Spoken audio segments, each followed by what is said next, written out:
Korea Utara meluncurkan rudal balistik ke arah utara Jepang, memicu sistem peringatan udara di prefektur utara Hokkaido pada Kamis 13 April 2023. Hal ini dikonfirmasi oleh pemerintah Jepang yang menurutnya alarm sekitar pukul 8 pagi dan kemudian dicabut, menandakan kemungkinan jatuhnya peluru di sekitar pulau Jepang Utara.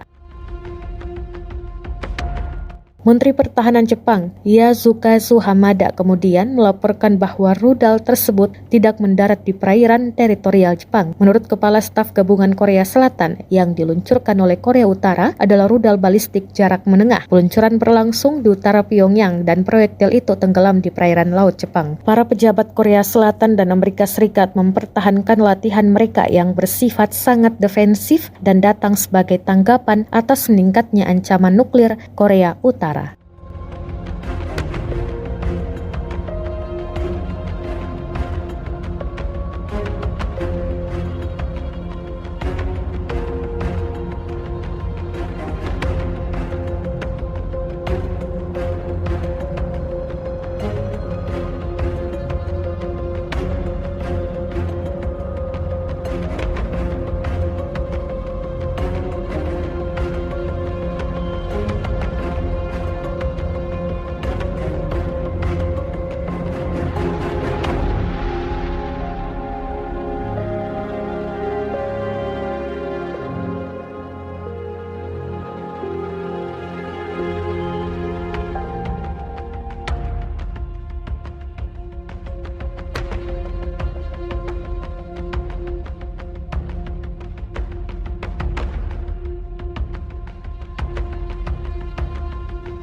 Terima kasih sudah nonton.